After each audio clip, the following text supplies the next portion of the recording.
Ladies and gentlemen, thank you very much indeed for joining us at the Frontline Club again. Can everybody hear me at the back? Yep, good. Well, thank you for coming. You all know who Jeremy is. Let me just explain how I first met him. In the late 1980s, Jeremy was a stringer in Geneva, the UN stringer, is that right? And he was coming back from Geneva to take up a job at Television Centre in London.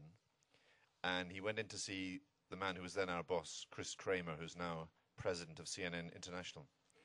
And Jeremy came back from his interview with Chris Kramer crestfallen, saying, "It's unbelievable. He's going to put me in the Foreign Affairs unit. I'll never get on air." And since then, it's been non-stop. It's been one of the most interesting and successful careers of my generation of broadcast journalists. Apart from your own, Alan. Apart from my own, I was coming to that. And Jeremy has written a book called War Stories. This is his second book. It's partly autobiographical, but obviously partly about his most important assignment, which is the Middle East. So with your permission, what I intend to do is kick it off with a few questions of my own. But Frontline Club audiences are the most combative and interactive of anything, and you will want to get in yourselves. So I will throw it open very soon. Jeremy, let me ask you first of all, you wrote an autobiographical account. Why? It wasn't just because the publishers asked me. You know, I'd found... can you also hear me? Can you hear me okay? Good. I think I've found over the years that people had asked me the same kinds of questions quite a few times as a reporter who has spent a lot of time in war zones, and especially spent a lot of time in the Balkans and in the Middle East. And questions included things like, so why do you do it? Is it worth doing it? What's the point in doing it? Questions of that nature. How does it affect you? Does it make you strange, mad, weird? Is it because you like blood and war? All this kind of stuff. So I thought it would be interesting to try and answer the questions. And it would be interesting for me as well, because, of course, in conversation, you don't really answer them that much. And one thing it did do, I felt a bit strange writing memoirs, to be honest with you. I was a bit in denial about what I was doing for a while. I said it was a book about journalism. And it is, actually, but it's got some stuff about me in there. And in a way, it's taken a whole book to try and answer the questions, and it's sorted out my thinking quite a lot, actually, and helped me in some ways to that end. And I mean, what it isn't is it's not a sort of personal story about where I grew up and, you know, what it was like at school and that sort of thing. It's about being a journalist in war zones. And I think I think my intention was as well was to try to explain to people as well who don't have a background in that, and I think probably a few people in this room do, but for those who are from who watch it through the TV screen or listen to the radio or read the computer or whatever, that you know what it's like. Why do you feel so attracted to war zones? And if you can go back to the very beginning, your first experience of war in Central America, what was it that appealed to you about it? Well, I always wanted to be a foreign correspondent, but I didn't ever really have any desire to go to a war. I thought it might happen at some particular point. I thought that if you want to cover foreign news, you're bound to end up occasionally in a dangerous place. But I never thought I want to be a capital W, capital C war correspondent. Like a lot of people, it's a title I always a bit uncomfortable with anyway. And the way it happened was I'd been in Afghanistan earlier that year, and there was a war going on there. But I didn't get further than the airport because I didn't have a visa. And I'd been in a fight in a pub in Cardiff, which I came off very badly, and I had 2 black eyes, and I arrived there, and they didn't let me in. And my only experience of the war there and that trip was hearing distant shelling, and then I watched the last Soviet people leave from Kabul with no way of getting the story out. We didn't have any kind of phone. I was stuck there. BBC didn't know I was there. The BBC thought I had got out to Delhi, and I was sulking in the Oberoi Hotel when, in fact, I was imprisoned at the airport for about 3 or 4 days. And I didn't really think that was experiencing the war there, so I didn't really count it. The only thing where I got close to it was when I was stuck in the guard room with my two guards. They let me out of my little cell after a day or two and let me sit with them in front of their 1-bar electric fire. And one of them spoke a bit of English. And the fear then was that the Mujahideen would come sweeping in to Kabul. And I said, so you worried about the Mujahideen coming in? They, oh, yes, yes, yes. And I said, so is the airport very well defended? Oh, yes, yes, yes, yes. And how many soldiers are here? There's him and there's me, he said. and what size are your boots? And so I didn't really count that as a war experience. But later that year, I was working in Washington. And Martin Bell, who was the BBC Washington correspondent in those days, grey-suited, said to me, he said, do you fancy going down to Central America? Because the war had started. There was a big offensive by the Farabundo Marti National Liberation Front.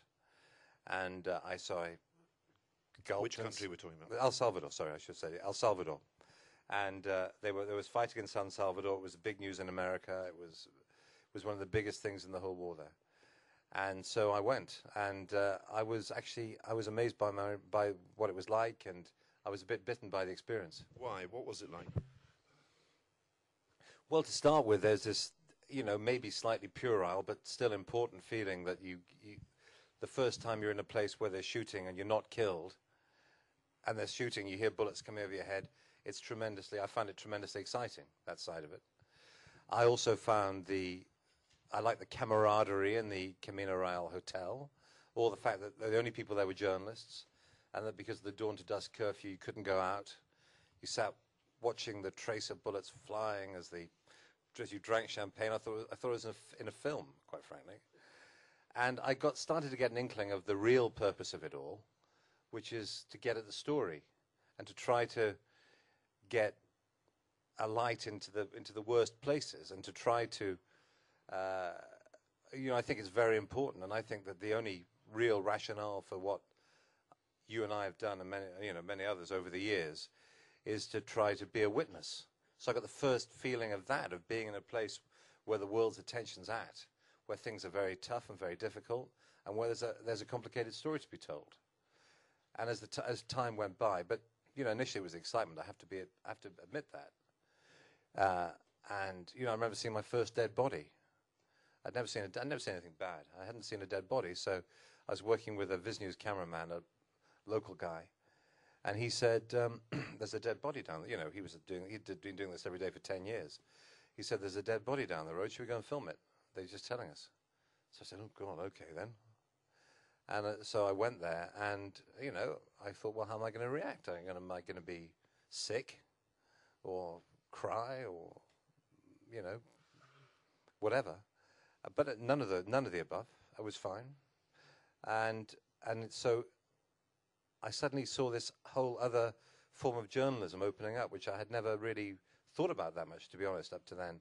And so in the years to come, in Iraq, a year or two after that, and where we both were in Baghdad in the first Gulf War, and then in Bosnia, and the other Balkan wars of the 90s, that idea as well of trying to tell the story, trying to be a witness, became a very strong thing for me.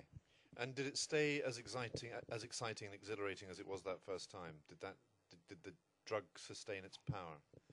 The drug always had power, and I think if I still did it, the drug would still have power. But it became less important. It became a bonus, really. For me, the big thing was looking for the story, going for the story, trying to find out what was happening, being a witness. In the Balkans, for example, I didn't want people to be able to say afterwards, well, we didn't really know what was going on there. No one told us. No one told us about the people who were being killed there. No one told us about the snipers. No one told us about the shelling or what was happening in Sarajevo or Mostar or in the enclaves in eastern Bosnia. But I would be a liar if I didn't say that there were many immensely enjoyable and memorable, fun moments in covering wars over many years, and that's part of the reason why people subject themselves to such unpleasantness. so much. I think it's the fact that I think when you're in the presence of death, if you're alive, life is sharper. Let me just take this chronologically now. 1991, you and I went to Baghdad together. We drove across the desert after the Gulf War had started. So we drove through we drove along what was known as Scud Alley, and I was there for radio, BBC Radio, and you were there for television. And I stayed 10 days before my visa ran out, and I left. And I was glad to be leaving, actually, because we were there when the Amaria shelter was hit. And I remember going to the morgue on the second day because there was some dispute about how many had been killed and whether they were really women and children. So it was a scene. I went to the morgue and I counted the bodies and got to 412, I think, before I stopped counting. You stayed 30 days or 35 days, and I remember thinking at the time, where's he getting the energy for this? Because we weren't sleeping. There was an air raid every night at midnight, another one before dawn. Buildings all around us were being blown up by cruise and Exocet missiles, tomahawks, and no decent food. There was no decent food. It was absolutely exhausting. Where did you? I mean, I then thought that he's just better at this than I am. And it's always struck me that you had this sort of amazing energy and determination to stick with it. I mean, are you conscious of that? I was very ambitious and very. I had a lot of energy. Yeah, I wanted to. That story in Baghdad, I decided that I was not, because I had a terrible crisis at the beginning of just in the run up to that first Gulf War in 1991, because I had fallen out with a member of the management of the BBC, and I found, to my absolute horror, I wasn't in the starting lineup for the war. And the only reason I found this out was because when one of the members of the management came into the office where we all sat and started doing his calculations, pre-computer days, and threw the drafts of his selection list into the bin. And after he left, I fished them out of the bin. I was really in a strange way. And I was desperate to be as part of this huge story. I wanted to be there when history was happening. And I found that I wasn't going to be. I was going to be at the UN in New York as number 2 to Keith Graves. And, you know, Keith is a very, very extremely competent and very good correspondent, and I knew I wouldn't get a look in.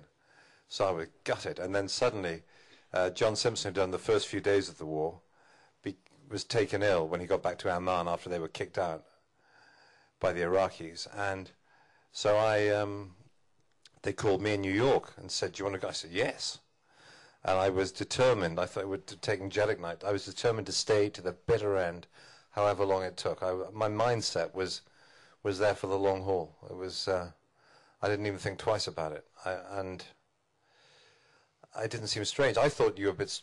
You know, I was amazed that you left. Frankly, I thought it was a great story. Yeah, thanks. You have bigger fish to fry. Then the following year, Croatia. Or the same year, in fact, Croatia. Later that year. Yeah, later that year.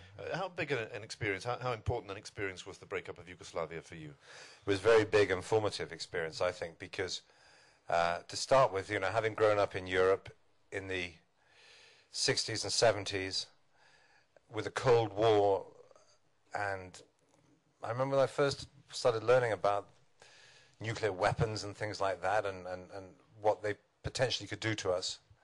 So having grown up under the shadow of all that, you know, first of all in 1989, the exhilaration when it all ended, and then it started going wrong. And I remember that in the summer of 91 in Croatia, somewhere in eastern Croatia, going into a village where, again, it looked like a movie set. There were tanks moving through the dust in the setting sun and burning buildings and pigs grubbing around the corpses and all that kind of stuff. And I thought, this is incredible. No one has seen this in Europe since 1945. It blew me away that this was something of this intensity was happening in our continent, which we hadn't really thought about too much, actually, since 1945. And okay, there have been things in Greece and but really in in the certain experience of our generation, there had been nothing like it. And I think that was one thing in the succeeding years that really was important to me, to try to get this enormity of what was happening over to people. The fact that there was this big war going on, tens of thousands of people were being killed. People back here, with the exception of people who were interested in it, a lot of people were bored by it.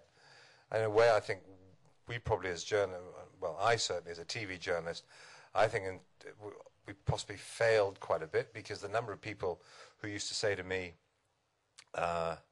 you know, I'm a real news junkie, Jeremy, but when you start droning on about Bosnia again, Christ, I go make a cup of tea, because it's just, I can't remember who's who, and anyway, the whole thing is so desperately depressing.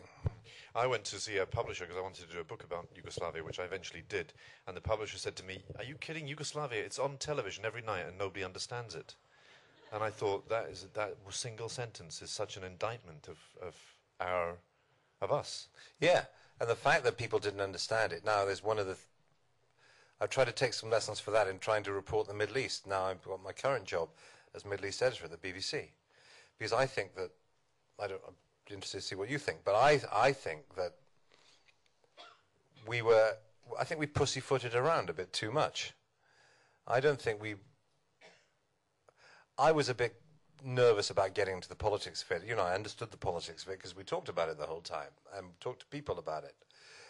But I somehow thought that what I had to get across was more the sheer horror of it all. But actually, if you concentrate just on horror, and I think also, especially on TV, because of the pictures, in the end, if you're not careful, it becomes a bit like white noise. I think you have to have the political context. I think you have to explain to people what the hell is going on and why people are motivated to do what they're doing. Not simply something really bad happened today. 6 kids who were tobogganing in the snow in Sarajevo were blown up, and here's the blood on the snow. I remember doing that piece. I think it was 6 or 8. And I think that, you know, we didn't put enough of the context in. I don't think we put enough of the background in, the politics of it. And so, as a result, people didn't get it. I think we should have grasped that nettle more. And there's also the other issue of, which is a very difficult one, especially if you work for the BBC as we do, which is the impartiality issue and the balance issue, and how you ensure impartiality while still telling the story. And for example, in Sarajevo, there was a pretty clear story about what was happening. And, you know, I don't think we were strong enough in terms of say, using the framework of international humanitarian law to say, under international humanitarian law, and I recommend to anybody who hasn't looked at it, crimesofwar.com, which is a very good primer for journalists about these things. You say, well, actually, under international humanitarian law, you can't do this kind of thing. And so I think in many ways we failed quite badly there. Let's just take a diversion. But we were young. I want to come on to the Middle East and how you got. I mean, you went there as a Middle East correspondent first, and it's still your primary concern. Since we're talking about impartiality, is impartiality the same thing as balance? No, I think just being balanced for the sake of it doesn't really work. You know, there was a time at the BBC when, if to ensure balance during an election campaign, there was a poor producer who would have to sit, say, when Newsnight or something like that were doing a discussion, with 3 stopwatches, one for the Tories, one for Labour, and one for the Liberal Democrats. And when the representative of one of these parties started talking, he or she would click it on, then click off, and then click on for the next thing. And then towards the end of, say, a 15-minute, you know, 1+3 on Newsnight, would have to say to the presenter, say to John Tusa or whatever, you know, you're a minute light on the Liberals. You know, you've got to say how to get the Liberals in there. No, that doesn't work. I think that it's one of the big challenges that faces us in the BBC is how to be impartial, because I think it's possible, and how to be fair. I don't think it's possible to be objective. I don't think anybody's objective. We all come from somewhere. We all have beliefs. We all have a background. But I think you have to be conscious of your background. You have to try and put it to one side, put your own views in a box. I think that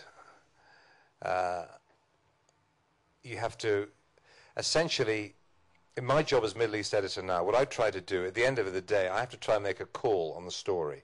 What does this story mean, and why is it happening?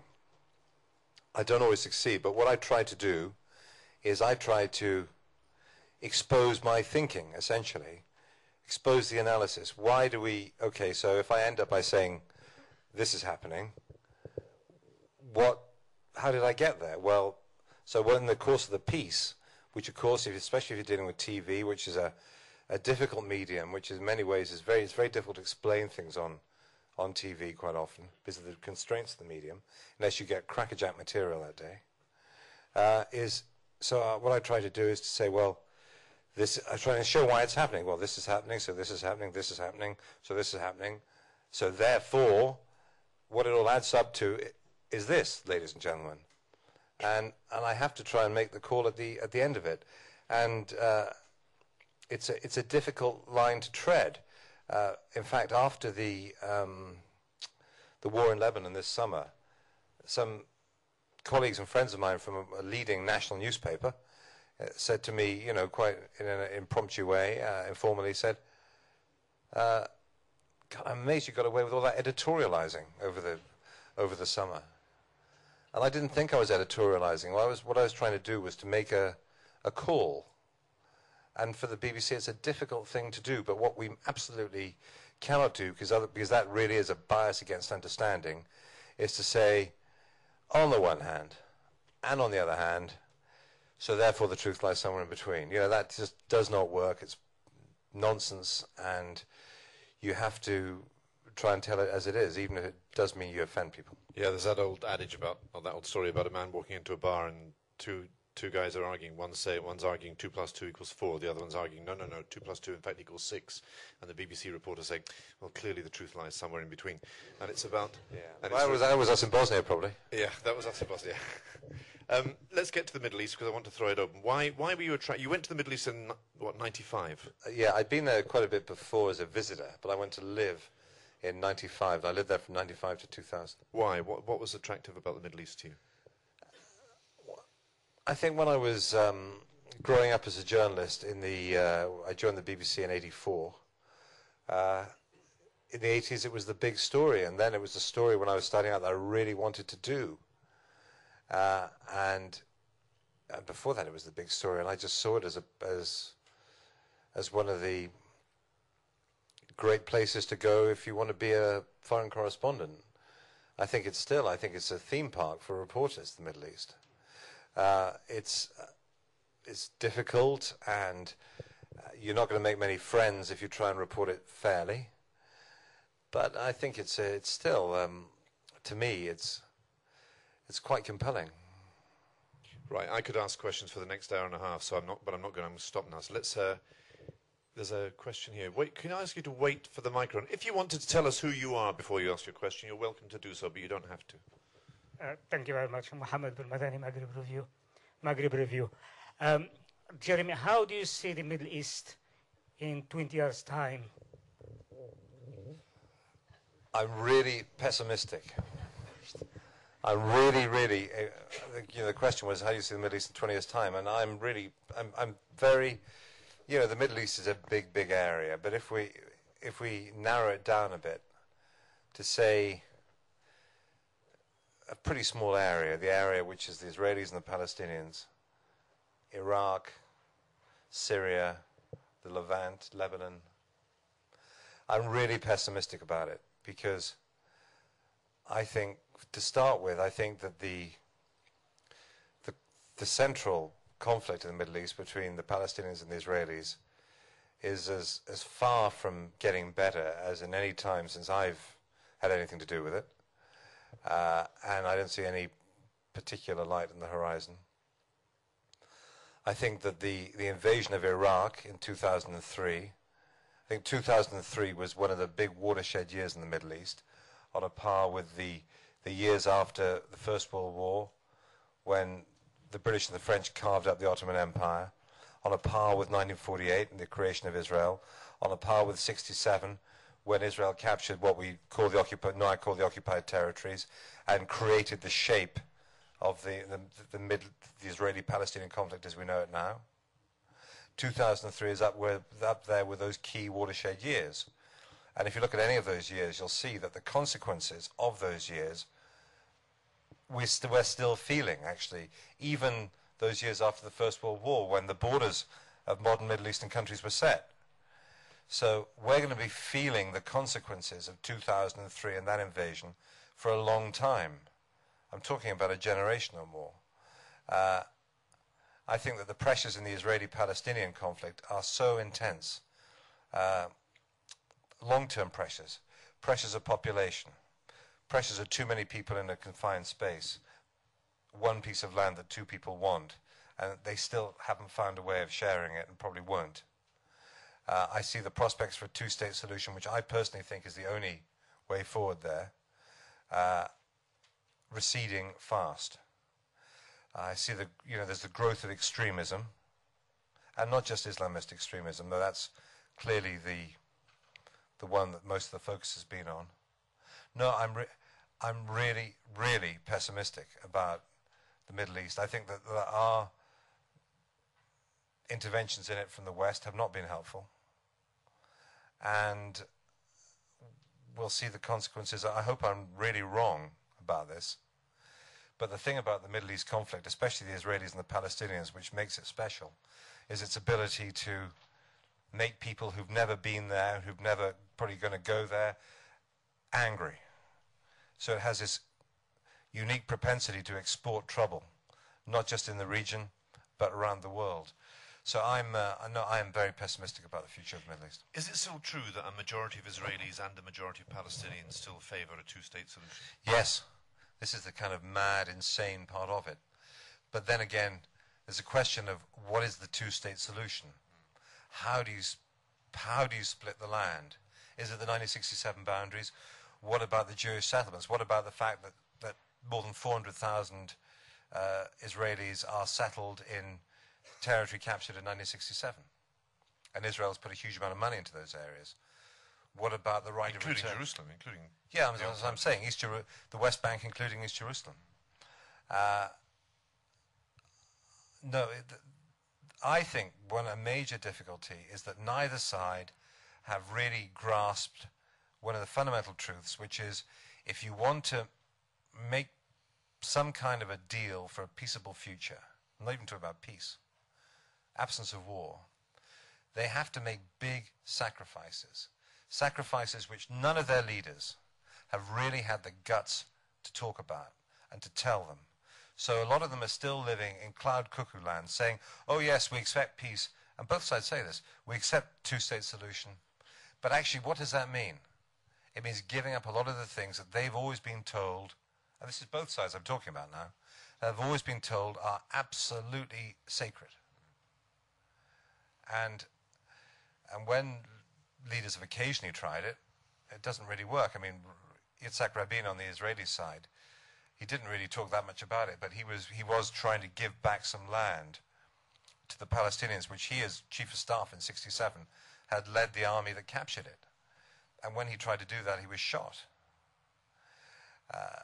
That assassination, by the way, I think is probably one of the most effective political assassinations of the 20th century, because his assassin was out to scupper the Oslo process. And even though it was deeply flawed from the outset in many ways, there was a window of opportunity. Rabin did see that it was necessary to have a relationship with the Palestinians. Arafat and Rabin, even though in some ways they distrusted each other and hated each other, they still, I think they sort of needed each other too. And once he was gone, basically that was it. Jeremy, you mentioned about this being a witness. When you speak into the microphone, can you point it at your mouth rather than speaking over the top of it like that? This is all right, is it now? Yeah.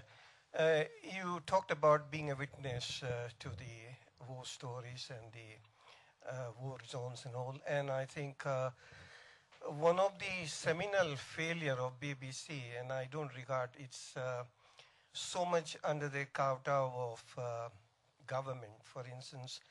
And recent you mentioned about the political contacts. The independent committees appointed by BBC came out with that.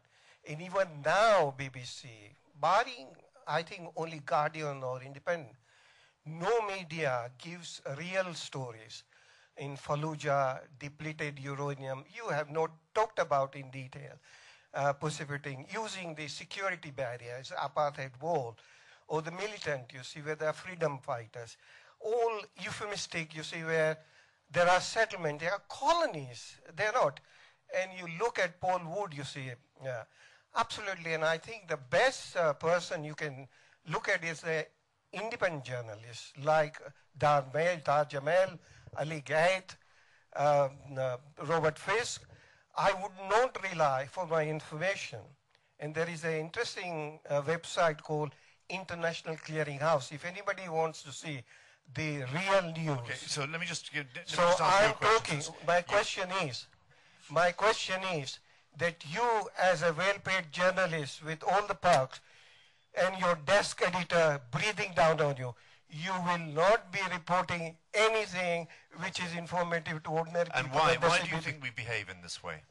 You behave in that way because you got, you see, the personal interests, your salaries, your perks, and that, and you look at even those Gilligan chap who said rightly there are no weapon of mass destruction, dismissed. Greg Dyke was dismissed. I think you never get any information. BBC claimed to be, we pay the license fee, but never get a right change. Okay, thank you. Let Jeremy respond to that. Well, I'm sorry you think like that. I mean, to start with, to answer a couple of specific points. On the depleted uranium story in Iraq, for example, in the 90s, I've lost count of the times that I went to Saddam Children's Hospital in Baghdad. I did stories about from the cancer ward. You know, that was one story that the Iraqis really wanted us to do. And while there were many stories we found it difficult to do, because we always had to ask for permission from the Iraqi, in the Saddam area, from the Iraqis to go to, we had to give them a program what we wanted to do. And I would always put on a visit to the cancer ward at the Saddam Children's Hospital, because I know that was the first thing that would be granted, and the other things would take longer to get. So that would fill up the day 1 or day 2 of the trip very nicely. And it would always be a very strong story. So I'm telling you, I have done that story. I've read in, not just in blogs, but also in national newspapers, people alleging, for example, that we never really dealt with the effect of sanctions in Iraq in the 90s. That's complete nonsense. I spent myself, never mind what other people did, a lot of time doing those kinds of stories in Baghdad. On the subject of the desk editor breathing down my neck. No one breathes down my neck. I can tell you that. I'll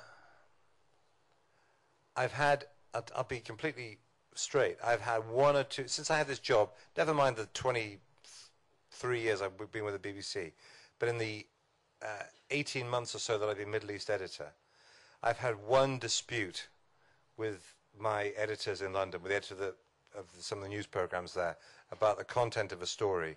That was a dispute about one word in a piece about Gaza. And we had a big dispute about it, and in the end what happened was they cut the word out, and I didn't want them to do it. It didn't affect the thrust of the piece that much, frankly, but it was the principle they were cutting a word out that I didn't like. But I'm telling you, apart from that single incident, in the entire time, never mind actually, come to think of it, when I've just been Middle East editor, the entire time I've covered the Middle East, I can tell you, I have never been told what to say. My script has not been changed. I've done things because I've seen myself being on the scene with my own ears and eyes. I've reported the story. Now, if I haven't reported the story in the way that you or other people didn't like, well, you know, all I have to say is bad luck.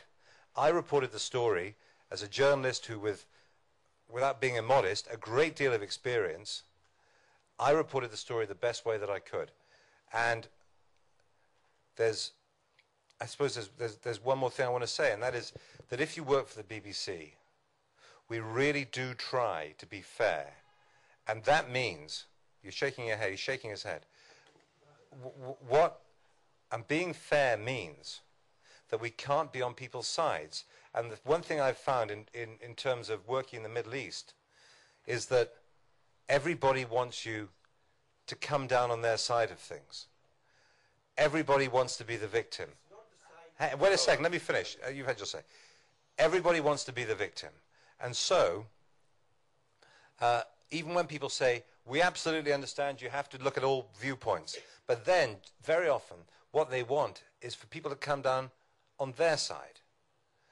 They want to be told that they're right, told that they're the victims, and also, one more thing on language. You talked about the apartheid wall. We don't call it the apartheid wall. We call it the separation barrier. Mark Brain has a question. Hold on. Sorry. Let me just finish. I've used the word, it's a colonial enterprise, and I've used that word. You don't watch the TV as much as you should. Can I bring it back to the personal? Okay. Recently, I cited a case of Allan Johnston.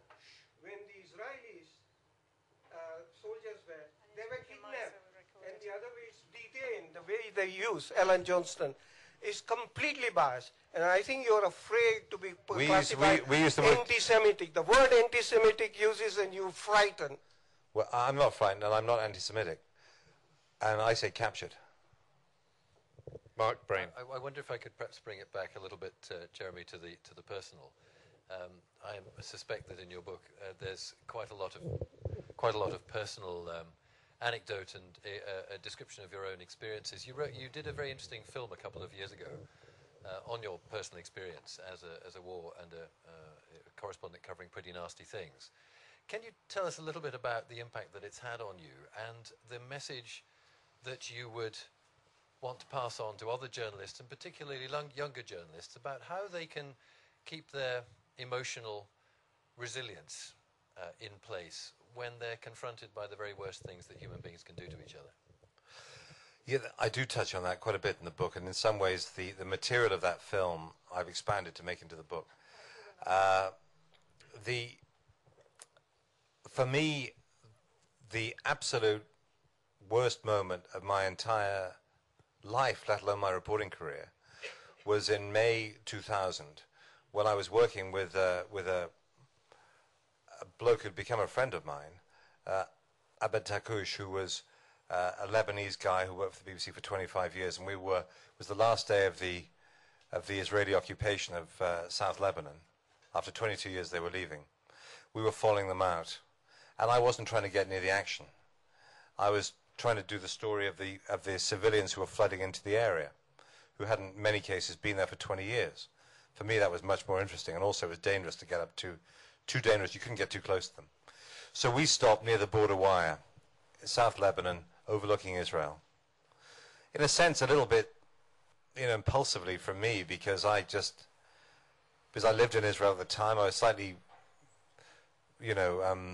gobsmacked by seeing Israel from Lebanon, which because of the occupation zone in the south, I'd never had the chance to do that up to then.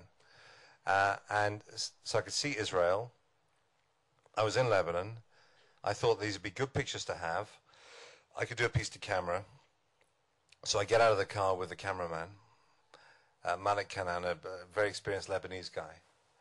And 2 minutes later, Abed, who stayed in the car, the Israelis fired a tank shell across the border at a range of about 1 kilometer and killed him.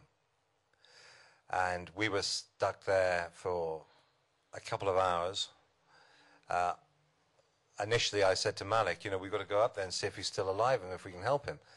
And Malik said, don't go, because first of all, he's dead.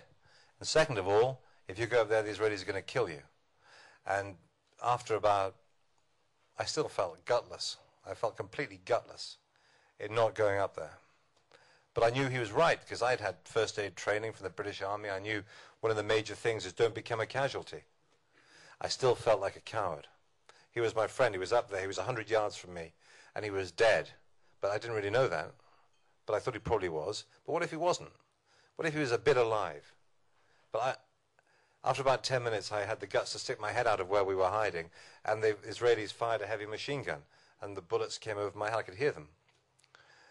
And in fact, a colleague, Sam Kiley of the Times, who was on the other side, his driver heard the Israeli radio traffic, which said, "We've got one of them with the main gun. We'll get the other two with the machine gun." So I think that I was correct in not going up there, because I think they would have killed me. They were very close by, and it was a bright day. They could easily have shot me. But I still felt bad about it, and I still do. And so it was a very bad experience. I'd seen many bad things up to that time. But it never affected me in the way that that did. The next day, two good friends of mine, and a few people in this room as well,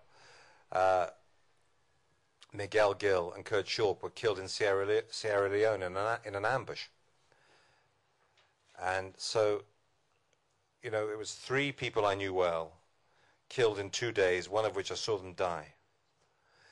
And I went to the funeral in Beirut the next day, when Kurt and Miguel were killed.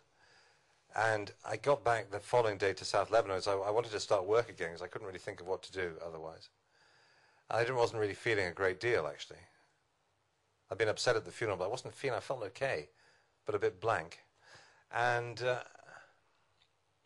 after I worked for a day or two, and there was some, there was a bit of shooting here and there, the Israelis firing over the border. I felt okay about it.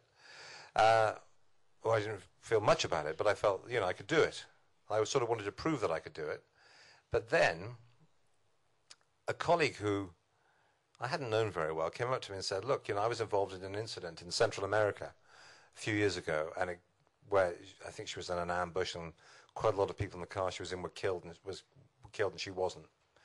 So she said, you've got to sort yourself out here, Jeremy." I said, "I feel fine already." She said, "You won't feel fine," because I didn't sort myself out. I didn't see anybody until it was too late, and then I had some trouble as a result.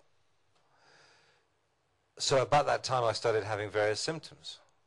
Bad dreams. Some, not exactly dramatic flashbacks, but the film of the event rewinding and replaying in my head. What else? This condition, which I later discovered was called hypervigilance, where you worry that something bad is going to happen the whole time. When I came back, I decided to see somebody, and I flew back to London, and I got the train from Heathrow to Paddington. And when I was in the taxi rank in Paddington waiting for a taxi, first of all, there was scaffolding around the building. And I looked up and I was thinking, well, what if someone drops a spanner on my head or a hammer? But then when I was in the queue, I started imagining, well, what if a shell landed now? What would I do? What would my first aid strategies be? What about my methods of escape? And I found myself looking at exits and places to take cover. So, I mean, at that point, I'd been to about 12 wars. I'd seen any number of dead people. I'd been in probably half a dozen times in situations where I thought, I'm going to die now. I'm seconds from my death. But they'd never really got to me.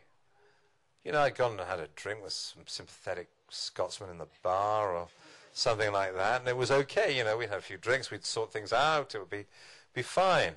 But I was, things were not working well. And I went to see the person I went to see, and he said, well, you've got the symptoms of post-traumatic stress disorder. You don't have the complaint because you haven't had them for long enough. And if you have the complaint for longer, if you have these symptoms for longer, you'll have it. Well, they started going away. So I didn't have it. I don't have post-traumatic stress disorder. I didn't then. I haven't got it now. However, I had a taste of it. And what I would say, to answer your question directly, Mark, up to younger journalists, is you have to be aware of these things. I think as Anthony Feinstein, who's been on this platform talking to you, I mean, one thing that he said was that it's amazing that more journalists don't have it, frankly, and that's in fact the extraordinary statistic, that so many don't, but some do. And I think that you have to be aware that everybody has a breaking point, that everybody gets to a position, however experienced you are, however tough you are, you get to a point where it's too much. I certainly reached that point then. And I reassessed my life and the way I worked and what I did after that, actually. And I don't work in the same way. I don't go to wars in the same way. I don't really go to wars. I sort of go to wars, but not like I used to. And I think the bottom line is that for young, you have to be aware of this stuff. You mustn't be ashamed of it. And I don't, you know, you can have I mean, we've discussed this sort of danger of saying, oh, well, I'm more fucked up than you. So, oh, well, no, that time, and oh, no, I'm more fucked up than you. And so, that, you know, you mustn't go down that road of, you know, competitive trauma. But it does exist, and it's a dangerous time for journalists. Journalists are targets in the way that they never were when I started out, 25 or so years ago. And I think that you have to be aware of these things, and you've got to deal with them by assessing how you feel and not feeling bad about going to see somebody if you're not feeling right. There's a question at the back there. Hi, Milica Pešić, Media Diversity Institute. Being from the Balkans, I studied a bit coverage of Balkan wars and then coverage of Falkland wars. Have you, Jeremy, experienced any differences in reporting on the wars where your country is directly involved or when your country is not involved? And then I'm referring to what I read about coverage of Falkland wars, where many experts claim that Americans did better job than Brits.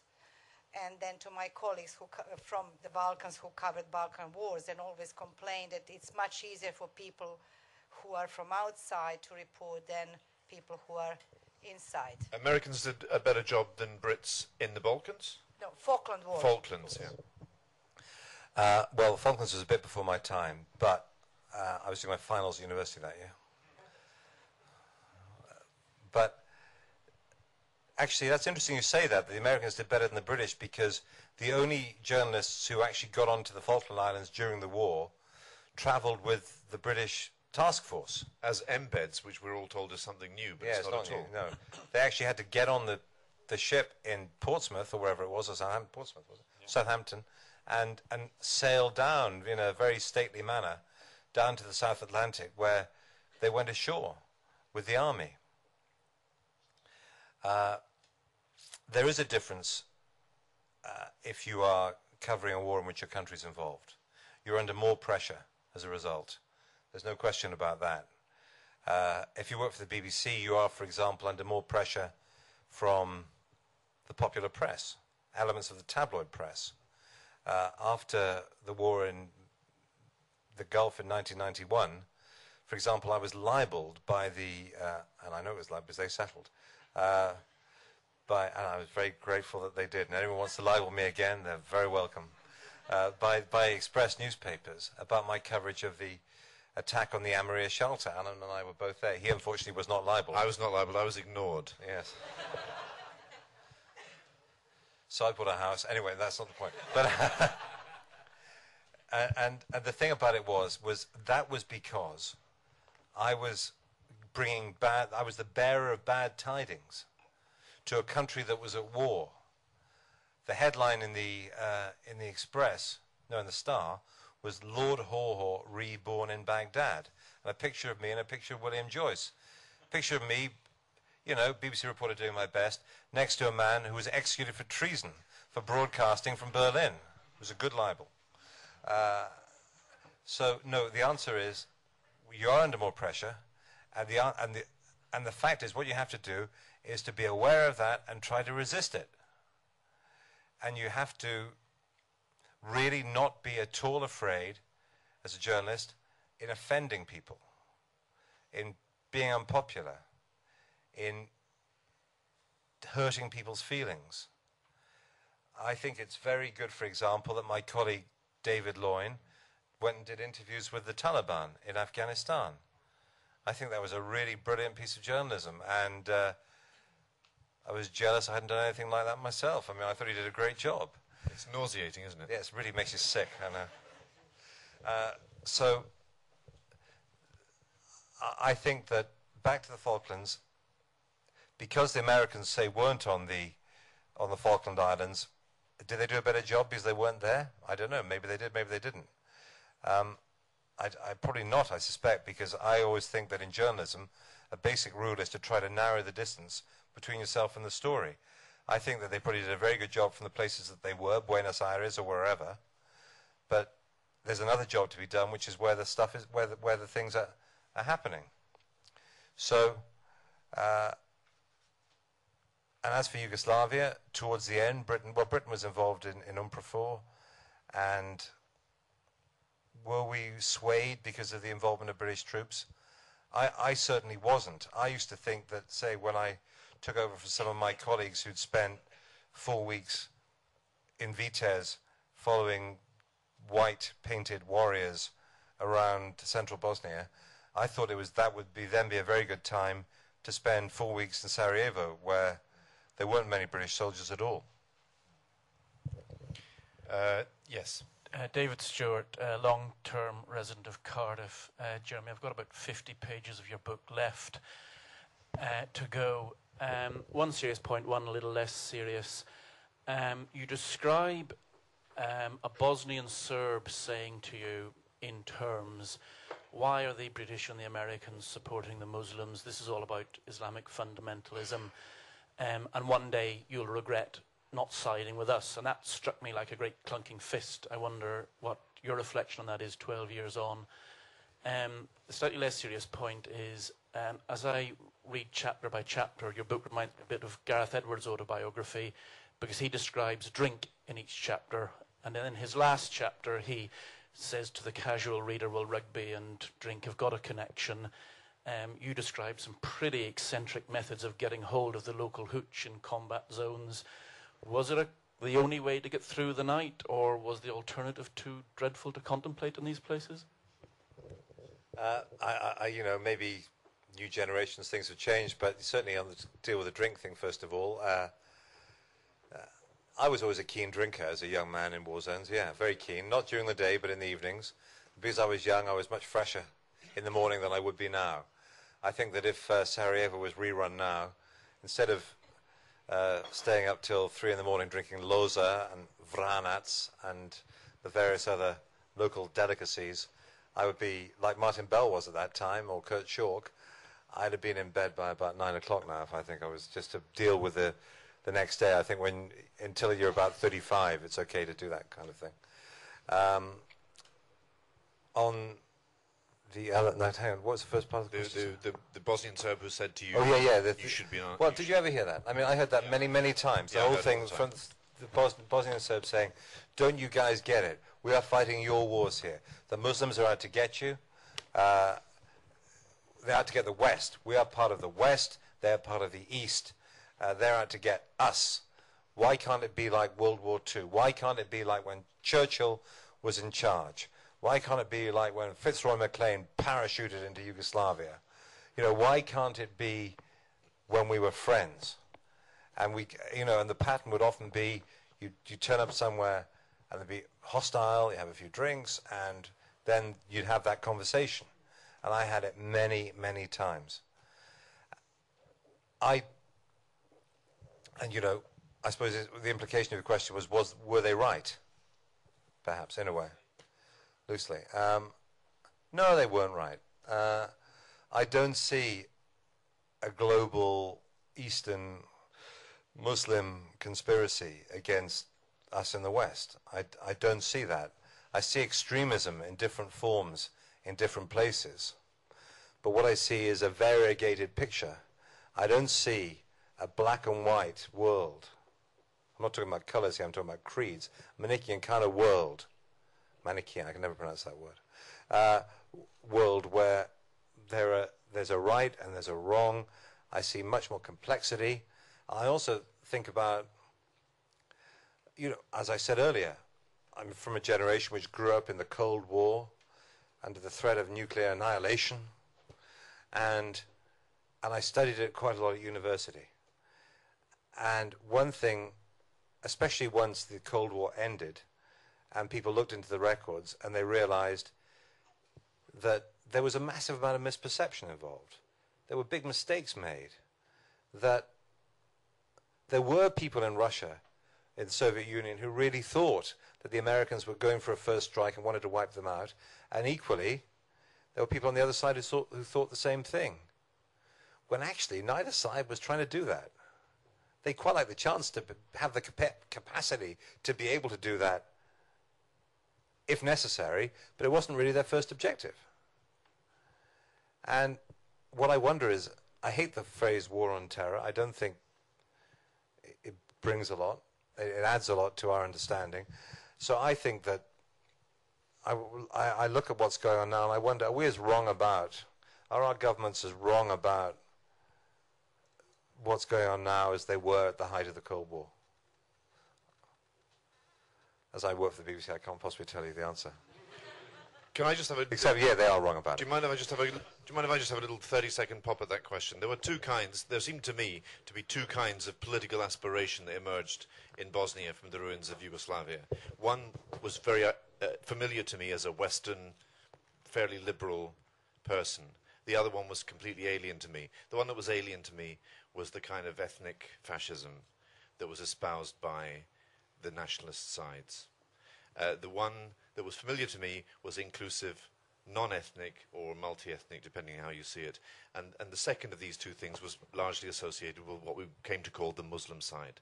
The Muslim side, which was a misnomer from the beginning, was to me a much more Western model, much more Western aspiration than the either Serb or Croatian nationalist aspiration, and to impose on what happened in the early 90s a post 9/11 retrospective view seems to me to be horribly dangerous.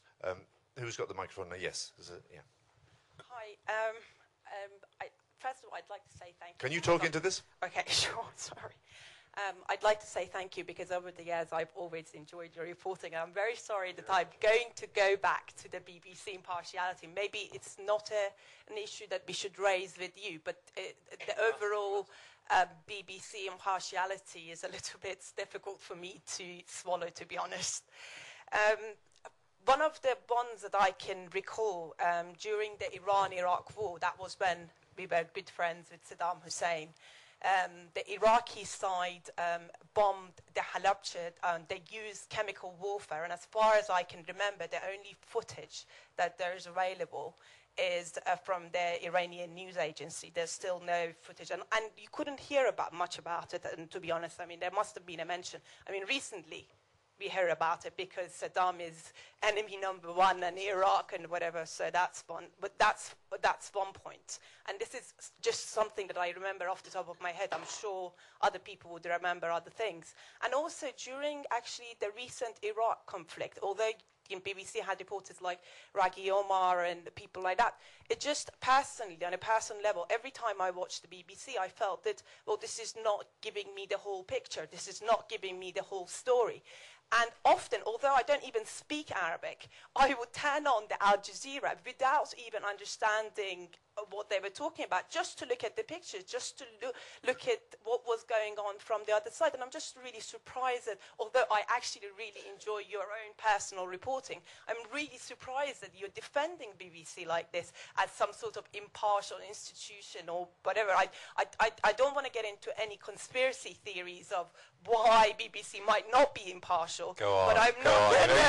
You know you want to. You know you want to. I'd rather not get into that. But I don't really see how you're defending them. Okay. First of all, on the Halabja thing, how is it that everyone knows about Halabja? It was widely reported at the time. Well, right now, I think John Simpson was there at the time. Right, people are talking about it. No, right I'm sorry. John Simpson was there at the time. John Simpson was there at the time. Terry Lloyd, the late Terry Lloyd, was there. I went there I did pieces in 1991 from Iraqi Kurdistan about Operation Anfal, about the deaths of tens or hundreds of thousands of people. The Kurds said hundreds of thousands. And part of that, I spent a couple of days in Halabja. I did at least one, as I remember at the time, pretty strong piece, because at the time Halabja was still in a terrible state, and it was full of blind people and people who wasn't that many years after it. And, you know, there were difficulties in accessing Halabja during the high points of Saddam Hussein's power. But I think at the time, because I'm pretty sure the Iranians were in that. The Iranians, they got into there, so people covered it by coming from the Iranian side. You mentioned we aided US and UK. Did I mention what? Sorry. Supplying the mustard gas and other things. I've mentioned on air that I've mentioned on air that Donald Rumsfeld was in Baghdad and went to see Saddam. Yes, I have. I have reported these things over the years. There's no question about it. You know, I think that sometimes people, frankly, have a selective memory about what was on. And you know what? Do you know who the biggest suppliers of chemical weapons were to Iraq? Britain and America? Who here thinks it was Britain and America? Show of hands. It was France and Germany. Yeah, but we claim So, to be yeah. democratic, Western-minded, civilized, and all Arabs are ethnically racist. Who claims that? I've never claimed that. I've never claimed that. It's a racist attitude all the time. Okay, I'm going to take a question from this gentleman here, yeah. Yeah, thank you. I came here because also it was said that we will discuss Rwanda as well. I saw on the subject. Okay. And I think Africa is now completely out of picture, but let me bring it in the picture. Rwanda. Now recently there was a French judge who issued the arrest warrants against President Kagame of Rwanda and 9 of his close allies. Now, who do you believe? The French judge or the Rwandan president who has dismissed the whole allegation? I personally, coming from the Democratic Republic of Congo, I believe the judge because I know what the Tutsi has done in Congo. They have massacred 5 million Congolese, and the BBC doesn't even talk about it. Where are you from in Congo? I'm from Kisangani. Yeah. Sorry, I haven't finished. So I would like to know your point of view that because now the BBC is trying to defend Kagame, who's now here on official visit, and even he even met Her Majesty. So the BBC is trying to cover a criminal who's doing bad thing in the whole region. Talking about impartiality, I saw today because the newly elected president in Congo, Joseph Kabila, was sworn in on Wednesday, and Colette Breckman of the Belgian Daily Le Soir said that Mugabe was there as one of the guests, but the BBC said that he was not there. So I don't know about the impartiality. Colette Breckman is not a blind woman, and Arnold Jackman, who is BBC's correspondent in Kinshasa, is not a blind man either. So who do we believe in this case? And then the second question is about the principle of the continuity of the state. What do you think about it? Because when Britain and America, who supported also Rwanda and Uganda to invade Congo, invaded Iraq, kicked away Saddam Hussein, they put an interim government there, led by an American, and all the mineral contract that Saddam has signed with the Russian, the French, and all that, they were totally abrogated, dismissed. And the interim government signed new contracts, but they say that for the sake of the principle of the continuity of the state, any contract that any previous government has signed must be respected. Why is America in this case being respected? You asked 3 questions there. I'm going to just sum them up for everybody. Yeah. You asked 3 questions. Do you agree with the French judge? Yeah. Yeah. Or do you agree with Mr. Kagame? Yeah, can you give up the microphone now? Second one is, do you agree with Colette Jackman that Mugabe was there, or with the BBC correspondent Mugabe was not there?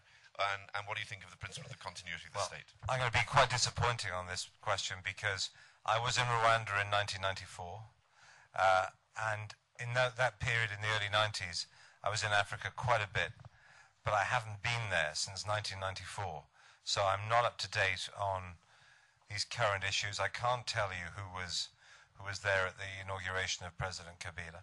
I also, to be honest with you, and it's awful because I hate not having a view, I don't feel qualified. I can't feel qualified to come up with a view about the business of yeah, yes, exactly. Yeah. And I remember meeting him at the time. I've interviewed him, I think, and not there, but I think in London once, about 10 years ago. But so I don't know enough about it, to be honest, to be able to answer those questions. On the continuity of the state, I will try and answer it. Well, that's a controversial. I mean, not everybody accepts that. You have to accept that not everybody accepts that. Okay, let's have a question. No, let me just ask the continuity of the state, the mineral contracts in Iraq and so on. I don't know the position in international law, but it seems to me that if there was any aspiration in Washington to corner the mineral contracts and the oil industry in Iraq, it's long since gone. I don't think they got any. I don't think Halliburton are lusting after Iraq as they may have been in 2003. I think the Americans are looking for a way out. So at the start of this evening, you mentioned being in Afghanistan and the fact that you were there, but you had no way of getting the story out. I'm really interested in knowing how you feel technology has affected what you do as a war reporter. And the only other very quick question is on embed reporting and how you feel, how impartial one can be if you are embedded with the troops and therefore are subject to the Ministry of Defence. Okay, I'm just going to repeat those questions because I think some people at the back didn't hear it. Very good questions. The first question is, how has technology changed what we do since the days when Jeremy was trapped in Kabul airport, unable to get the story out? And because technology has marched on hugely. And secondly, can you be impartial if you're embedded with a military unit? I think to deal with the embed one first, I think that's the easiest one to answer. I think you can be, but I think that you have to recognize, you have to tell your viewers or readers or listeners that what they're seeing is a focused story from one particular aspect of it. There was a good analogy, I think, from somebody in the Washington Post after 2003 war, where he said it's like being the second husky in a dog sled team. You know, you have a very good view of the dog in front of you. If you turn your head to the left, you have a great view of what's happening to the left. When you turn to the right, you see another dog. And you can't stop when you want to. And when you stop and you're just getting interested in your surroundings, you've got to start again. And I think that, embedding, certainly in Iraq at the moment, is a very good way of getting to places where it would just from the perspective of any journalist, let alone a Western journalist, be very, very difficult to do. I was talking to a friend of mine, a former BBC man who now works for an American radio network, and he said that he has actually, he likes embedding now, because when he goes to Iraq, he said the last time he went to some place which he just could not have got to, and because the unit he was with, the officers were so focused on surviving, they just said, look, here's a couple of Humvees, you can go with these guys, do what you want, the guys won't let you, the guys won't go anywhere where you're going to get into big trouble, and that was it. He didn't have no one tried to tell him what to say. The soldiers he was with, he said, seemed to speak freely, and most importantly for him, he got to quite a few Iraqis who he wouldn't be able to visit otherwise.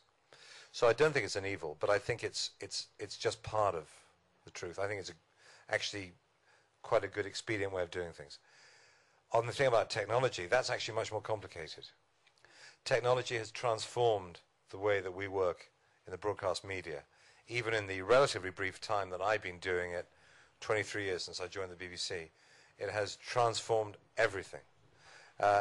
Journalism is essentially the same trade, but the way that we bring it to people and the expectations that people have of what we can bring to them have been completely transformed by technology. To give you just one anecdotal example, that after that disastrous trip I mentioned, where I went to Iraq and they wouldn't let me in, not Iraq, Afghanistan, they wouldn't let me in because I had 2 black eyes and I didn't have a visa. Well, I went back about a week later after they kicked me out with a visa and with less swelling, and also with a full team, a ton of equipment, and all we were trying to do was to try to feed from Kabul TV. We had 2 engineers. they both had to go in and work at basically rewiring cable TV before we could feed out of there. We had no phone communication, certainly no sat phones in those days. You could, in theory, get a call, but it would take hours. So we used to communicate on the telex, 19th century technology. Now, you can feed pictures down a telephone line. Okay, not in real time, but getting close to that, I think. Frankly, the technology moves so quickly, I've long since lost touch with it. But luckily, there are people in the BBC who follow these things. What I think has really changed is that the advent of the 24-hour news cycle. That's something that didn't exist, actually, even 15 years ago, maybe not even fully 10 years ago. And the first time I certainly began to see the beginnings of it was in Baghdad in 1991, when CNN, who thought about it long before the rest of us, and they realized now we've all imitated them, and I hope done better, but we've certainly imitated them. They were the originators of this. They broke the mold, made a new one. When they sensed what was happening, that was the first time that I saw that particular thing. And what's changed since then is that because of globalization, the world has become wired together. News is instant. Communications are instant. The latest satellite phones are not much bigger than mobiles. And they're sat phones. They work everywhere. Instead of traveling with a ton of gear, you can travel practically with a couple of suitcases of gear. And you can get much better results. That transforms the business completely. And one way in which it has transformed it is that because of the 24-hour news cycle, everybody wants a piece of it. Everybody from, in a benign way, relatively benign, governments who are trying to influence us by feeding us information that may be a bit spun, perhaps, through to people who think that a very good way of getting on the news that day in the West and influencing the debate in the West may be by killing a Westerner, so we'll try and kill a journalist. I think that's a major reason why journalists have become more targets than they were. Certainly were when I started, and like I say, I don't feel like I've been doing this all that long, about halfway through my career, perhaps. Keep going. So I think, no, technology has changed everything, and it will continue to do it. I mean, the way, for example, that we in the BBC now try and do our job has changed completely. In some way, the way in which what we do, my job as a journalist hasn't changed that much, but the way in which what I do gets to air has changed, and now the way that people will get their news changes as well, is changing very fast.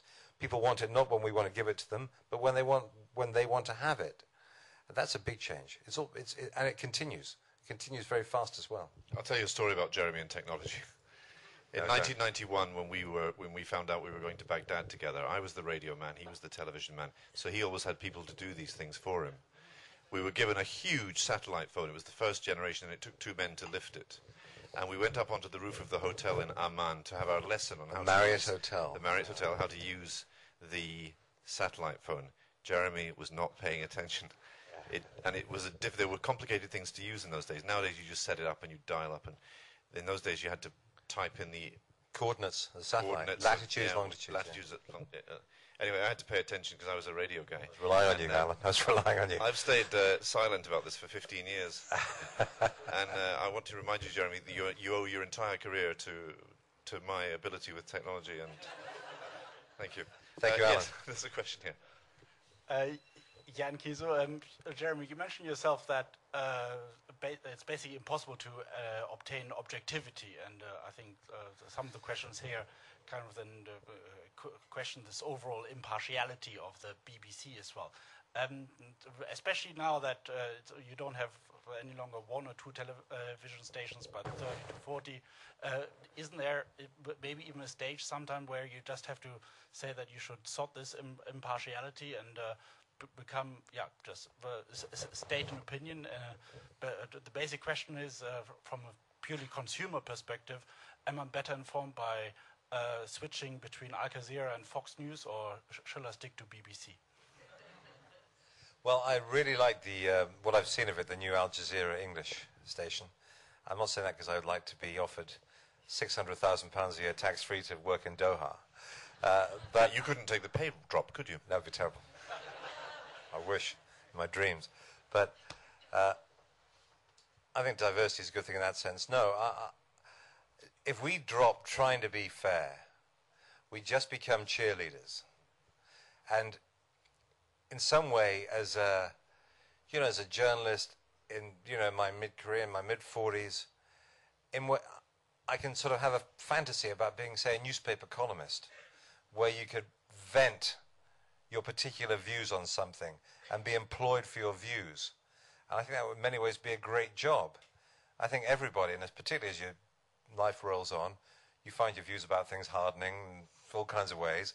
And, I have strong views on all the stories I do, personal views of my own. And I would sometimes very much like the chance to let off steam. But I think one reason that I haven't had that many other offers, of course, but one reason I've stuck with the BBC over the years is that I think that, I mean, this sounds a bit crap in a way and a bit naff, but I am quite proud of the reputation that we still, despite our critics, which they exist around the world, when we have critics, we have a lot of critics, we have most critics in this country, frankly, around the world, I think we still do stand for something. And we still do stand for trying to get information out. And I think that tradition goes back quite a long way, and I'm glad to be part of it. But it's an important question, isn't it? Is there a role for that kind of tradition in a world in which the way people use the news media is fragmenting all the time, particularly because of new technology? Well, I think more than ever there's a role for that. More than ever there's a role for it, because it's very entertaining looking at people's blogs and opinionated websites and so on the net. But, the fact is that where are they getting their information from? How do we know it just isn't one guy in his front room in Hounslow who's coming out with all this stuff? Or, Queens or Delhi or, wherever? Answer? Actually, we don't, probably. So I think at least, and actually this is one of the consequences of a lot of criticism. I think in the BBC we are becoming more transparent about the way that we do things and the way that we get to our stories. And frankly, I think that's good. Freedom of Information Act, we've actually been warned that people can apply for our expenses. You know that? They'd be horrified by how little we get, and how infrequently they're put in. But no, I do think that it's very important to try and keep doing what we're doing, because in a world of opinion, you need to try to give people the tools to make decisions of their own and to form their own opinions. And if they get it from at least a new source that they trust a bit, hopefully, then they can form their own opinions. I think that's part of democracy. I'm going to take 3 more questions here, lady at the back, and here. Yes. Jeremy Robert Garden, a long-time resident of London. 2 questions, if I may. The Palestinian-Israeli story. Year after year after year, the criticism is that no one from outside, specifically the Americans, use any kind of interest or I don't want to use the word force, but interest to push this story forward. Do you feel that the solution is going to come from the outside, or is it going to be left to these 2 parties to solve these problems themselves? That's the first question. That's the first question? Yes. That's the easy one. What's the second question? The second question is, in Iraq, in Baghdad, are there any good stories at all? To deal with the first one, I haven't been to Baghdad since 2003. After the incidents I was describing earlier in 2000, I decided to take a step back from being in really dangerous places. And I think Baghdad is really dangerous. So I try not to, I haven't been there since 2003. I think in war zones, there are always some, quote-unquote good stories, because in a war, you see the absolute best of human nature as well as the worst of it. I think the problem in Baghdad is sometimes getting to those kinds of things. But in terms of the big picture, is the idea that somehow the foreign media are exaggerating things and making it worse than they are. I think the answer is probably we're not doing enough on it, because it's hard to get at stories, and because it's been going on now for some years. I get in my inbox and my email every morning, or every evening I should say, I get something in the morning too, but something from BBC Monitoring, which they look at all the various people reporting from there, and they have a Iraq security review, I think they call it. And you read that through on a daily basis, and it's mind-blowing how many people are being killed, how much of it isn't being reported because it's not quite big enough, but it's, it's 6 people here with found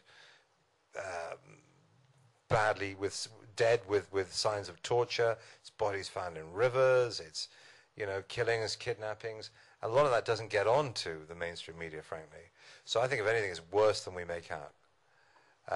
The first one, the easy question, the solution to the Arab-Israeli conflict. Well, I have a solution, actually. I think that the only solution is a two-state solution, a Palestinian state alongside Israel. That state would have to be sovereign, would have to be free. I think the only way to get to there, they'd have to split the land between the River Jordan and the Mediterranean Sea.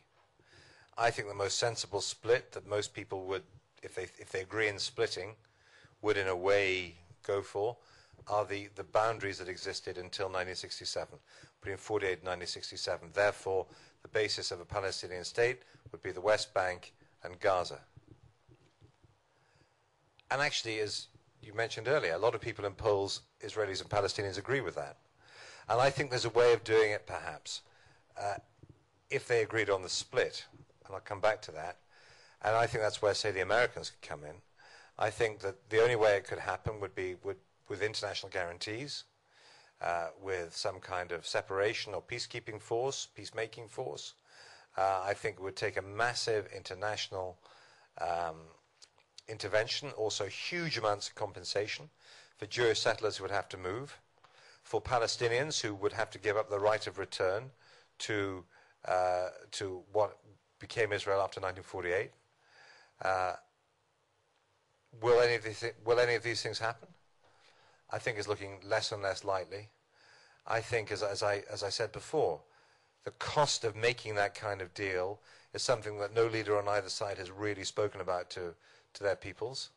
And I think that, regrettably, as the possibility of that recedes, and I really think that there's very little time left to do it, then the chances of more generations of killing and really serious violence and long-term war, I think that possibility comes closer.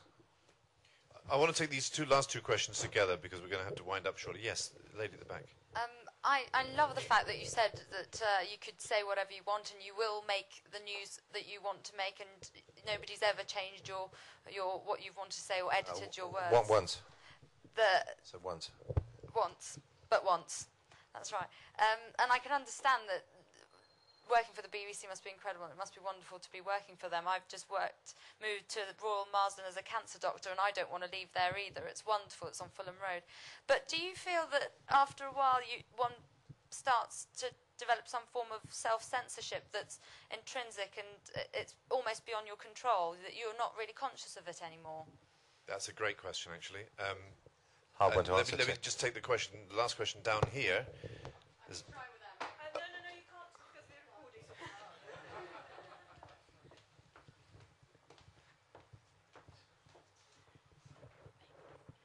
Yes, you said, my question is linked with the question about technology earlier. You said that technology changed the way you reported, but not the nature of your work. There's one particular aspect of technology is with the internet and obviously the news websites, and sometimes people are encouraged to send photos or stories themselves. We've seen that with even the bombings of 7/7. A lot of the footage and the photos that were taken were actually people who were there with their phones and things like that, or even the tornado that happened yesterday in London.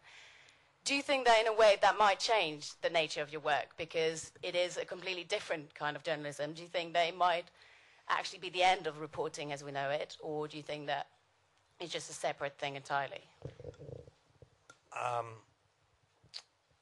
answer that first of all. The user-generated content is a big new thing. I saw some amazing statistics today about after 7/7, the thousands of images that the BBC was sent in no time at all.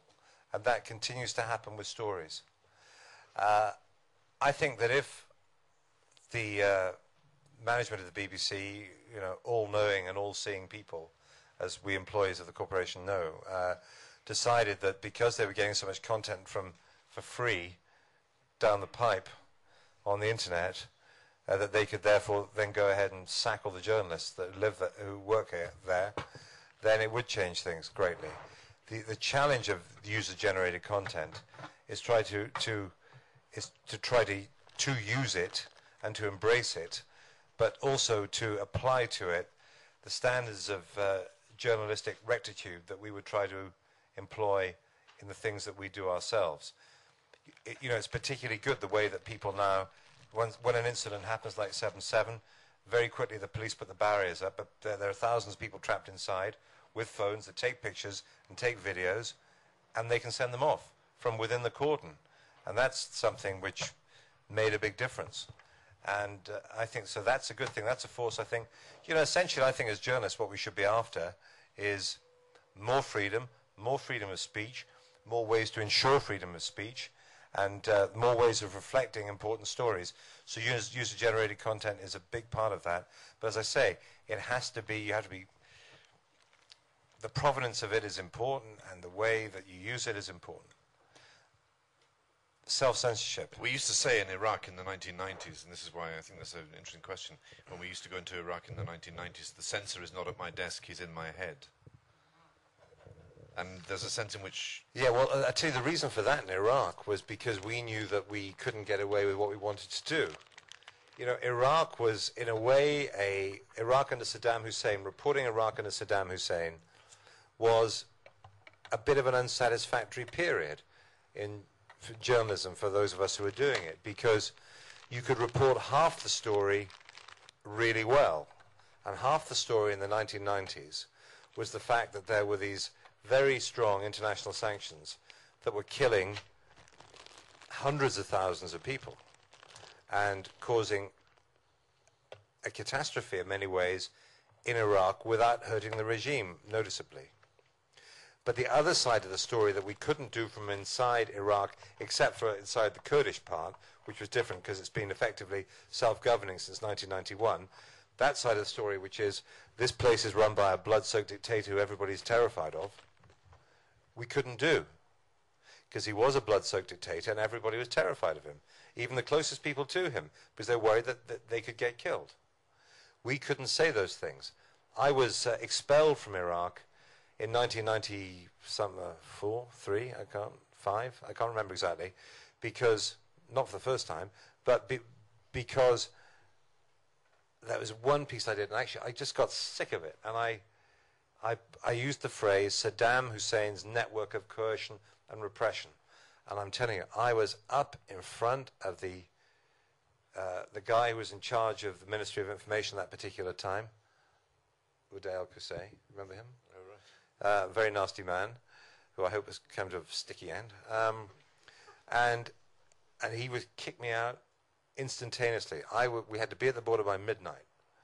And until within 40 minutes of me filing this piece and it coming back on BBC World Service, I had my marching papers. And of course the thing that we all wanted to have were our visas, because it was a nasty and a bit dirty compromise. Do you get more from reporting half the story through being there, through securing your visa and your next visa, or do you compromise what you're doing? And I thought it was worth being there because we could do the other stuff about Saddam being blood-soaked, because everyone knew he was blood-soaked from elsewhere, but it was a tough call. Now, on self-censorship, I mean, one of the accusations against the mainstream media, and I dislike that phrase, but one of the accusations against it is that because... Look at me sitting here, you know, I'm in my grey suit, I'm a middle-aged man of 46 years old, I'm not badly paid, that, you know, I therefore will automatically stand for certain values, certain establishment, first world, probably male supremacist, I don't know what, values. You know, actually appearances don't tell the whole story. And I don't personally stand for those values, but I think that for journalists it's very important to be aware of that danger of becoming maybe a bit too comfortable. If you work for the BBC, we're very lucky because one of the things that frustrates journalists sometimes is you can't get at the story. In the BBC you can, because we have fantastic resources and a will from our management to spend the money to get us to places. So you have to challenge the feeling of being comfortable. You have to challenge your own assumptions. You have to be aware that not actively self-censoring yourself, but seeing things from a particular perspective is a danger. And you've got to fight that. It wasn't my report. Oh no! Wait a minute. Sorry. Wait a minute. You've had one bite of the cherry. And listen. The other thing I'd say to that is that we are not perfect. It's very heartening in a way that people expect a lot of us. We are not perfect. At all times, it's a work in progress. If you're working in daily news, the best you can do on any day is to snapshot what's happening in the midst of the pieces you see on the news. For those of you who don't work in the news business, is those pieces are put together under such big constraints of time and space that, in a way, sometimes it's amazing that anything gets on. So what we do on any given day is as good as we can do on that day. And sometimes it's not perfect. And sometimes, frankly, it's a bit weak. And I'm talking about my own pieces, not other people's. But on other days, we try and, when it comes together, you get the good material, you get the story, you get the time to put it together, then I think we can do a job. But as I say, you have to fight the comfort zone, because otherwise the next stop is the 19th hole. And, congratulating yourself the whole time. We've overrun our time. Jeremy, it's been a pleasure listening to you over the last hour and a half. It's been a privilege for me to work with you over the last couple of decades. Please thank Jeremy Bowen.